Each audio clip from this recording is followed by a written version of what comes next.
Hola, ¿qué tal? Mi nombre es Diego y desde el equipo de adjudicación del Nacional de este año estamos sacando una serie de videos con talleres sobre temas específicos y en esta ocasión yo voy a hablar de algunos consejos a la hora de hacer prep times en mociones políticas y voy a dar algunos consejos bien puntuales porque en general creo que ya hay bastante contenido de este tipo, entonces voy a centrarme en algunos tips que al menos a mí, desde mi experiencia, me han ayudado como en este tipo de casos. Lo primero que quiero hablar es de el concepto de problema-solución. Creo que en la mayoría de emociones políticas lo que suele haber es una contextualización de un problema, ya sea por algo que menciona el InfoSlide o por algo que es bastante implícito en el tema que se está debatiendo, según el tipo de emoción política que sea. Y a partir de ahí es que la, la política o el plan de acción que la moción plantea es que busca solucionar eso, ¿no? Entonces, yo diría siempre que sean una cámara alta, sobre todo en una moción política, sobre todo alta de gobierno, traten de identificar esa relación y explicar cómo es que el problema que ustedes están describiendo se soluciona a través de la medida que tienen. Aquí hay algunos criterios internos que creo que son importantes. Lo primero creo que es la proporcionalidad, es decir, muchas veces creo que los equipos cometen el error común de enunciar un problema muy grande y luego simplemente decir que esta es la solución que aplica para todo ese problema sin que sea claro la forma específica y gradual en la cual aplica. Entonces, siempre es importante que a la hora de ah, describir el problema, tengan en cuenta que la solución que ustedes están planteando tenga una proporción similar al problema que ustedes quieren plantear, porque si no, luego puede pasar un problema claro de que no cubren su carga de prueba suficiente y les pueden extender por ahí porque al parecer han descrito un problema más grande del que su solución está abarcando en esa ronda, ¿no? Entonces, eso es lo primero sobre el problema-solución. Lo segundo es también sobre la contingencia. Muchas veces hay cosas que son simétricas en las rondas o cosas que las mociones en como tal, en estricto, no están abarcando. Y también se comete el error de querer incluir más cosas de las que la política o el tema del cual estén hablando quiere solucionar, ¿no? Entonces, en ese sentido, siempre traten de hacer que el scope de lo que quieren solucionar esté claramente relacionado y sea tingente a la política que quieren solucionar, en el caso de la moción que sea.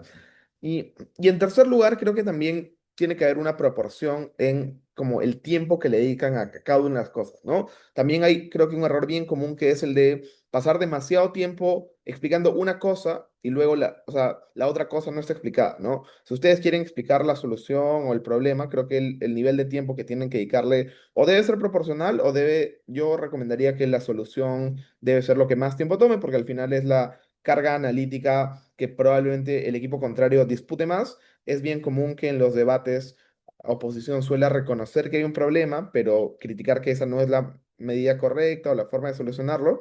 Entonces yo les recomendaría que o le dedican un tiempo proporcional a ambas cosas o le dedican más tiempo a la solución, pero yo creo que no es conveniente dedicarle mucho más tiempo al problema que a la solución, porque de nuevo acaban teniendo problemas probatorios. Entonces, eso con respecto a como que la estrategia más básica. De lo segundo que también quiero hablar es de que tienen que ser estratégicos a la hora de modelar. Creo que en las mociones políticas, sobre todo, un buen modelo es lo que define si vas a ganar o no la ronda. Sobre todo porque hay muchas veces que el modelo puede estar hecho como para prevenir como críticas, no sé, un poco superficiales que oposición puede hacer, pero que pueden dejar a tu caso vulnerable si es que no están prevenidos ahí, ¿no? Entonces, lo que yo siempre hago cuando son mociones políticas, y creo que es el consejo más sencillo, pero a la vez más útil, es pensar en qué cosa me podría decir oposición en esta ronda y a la vez pensar en cómo podría descartar eso desde el modelo. Creo que siempre funciona el ejemplo de la moción de esta casa legalizaría las drogas, donde oposición siempre suele sacar argumentos de cómo esto puede aumentar el consumo y tal. Y, por ejemplo, sería útil pensar desde el modelo qué herramientas podemos tomar a la hora de legalizar las drogas para que estos problemas no pasen, ¿no? Como, no sé, supervisión estatal a la hora del consumo o cosas así, ¿no? Pero el punto es, desde el modelo siempre tienes que tratar de descartar líneas de posición que le pueden hacer daño a tu caso para evitar como entrar en el choque argumentativo de cosas que puedes descartar acá. Y lo segundo también es que creo que el modelo tiene que estar contenido, o sea, tiene que tener sentido de estrategia en el caso, ¿no? Muchas veces se plantean modelos que son muy ambiciosos para las cosas que se quieren cumplir y acaban teniendo partes que no acaban siendo como del todo útiles para la política que queremos implementar. Entonces, lo que les recomiendo también es pensar en, ok, ¿qué cosas quiero probar en el caso? ¿Y qué cosas son las cosas más centrales de la argumentación o del caso que quiero probar? Y en base a eso establecer partes del modelo que atiendan a esas cosas específicas, que son las cosas centrales, ¿no? Porque probablemente un modelo podría ser mucho más extenso de lo que suele ser si es que le damos atención a cosas que son secundarias, pero creo que eso no es tan estratégico, sobre todo que cuando son cosas con las que, o sea, es poco probable que vayan a ganar la ronda, ¿no? Entonces, siempre sean estratégicos. Y lo segundo también a la hora de plantear el modelo, ¿no? Creo que un modelo también muchas veces funciona en tanto es más persuasivo, entonces traten de venderlo como si fuera un político dando un speech en campaña, tratando de vender la implementación, no sé, de una nueva política pública que ha funcionado en muchos lados, usar ejemplos comparados, por ejemplo, es algo que creo que también funciona bastante en mociones políticas para que se vea que esto es algo que ya se está aplicando en otros lados, etcétera, etcétera. Pero creo que es bien importante ser persuasivos a la hora de presentar un modelo para que también el panel pueda convencerse que esto es algo que pueda funcionar. Y finalmente, del último consejo que quiero hablar es de la construcción en espejo y de hacer esto, o sea, estas mismas herramientas en oposición en dos niveles. Lo primero es que muchas veces las mociones políticas comparan una política A versus una política B. Entonces, siempre, o sea, no es solo comparar X cosa versus el status quo, sino es una comparación entre dos modelos que están planteados por la moción y por el equipo de adjudicación en el caso que sea.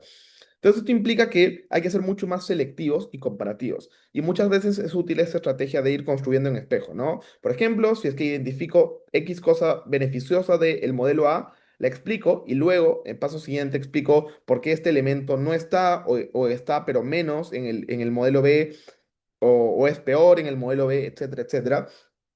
Yo creo que la forma más útil de hacer esto es ir haciendo esto cronológicamente, es decir, no esperar a dar todos los beneficios de un modelo y luego compararlos con todos los perjuicios del otro, sino en tanto pueda haber un match entre los beneficios o perjuicios que estamos identificando, tratar de hacerlo a la par, ¿no? Como estaba explicando. Esto creo que también ayuda a la persuasión al panel porque es mucho más clara la relación entre el beneficio y el problema que estamos identificando en un modelo y en el otro.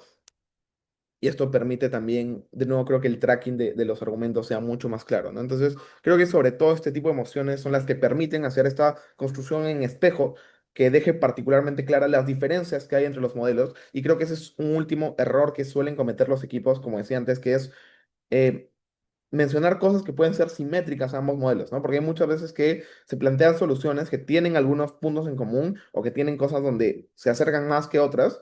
Entonces creo que no es tan útil centrarse tanto en esas cosas y por eso es importante, creo que desde el prep time, identificando cuáles son las principales diferencias entre uno y otro. Entonces, esto como último consejo, creo que es muy útil hacer la construcción en espejo. Obviamente hay muchas más cosas que se podrían decir sobre como los prep times en mociones políticas y diferencias entre cámaras altas y cámaras bajas, pero creo que en esencia estas son las cosas que al menos a mí me han ayudado. Igual hay creo que muchos más talleres a disposición como para profundizar o pueden escribirme a preguntarme cualquier cosa también. Y eso sería todo en este breve taller.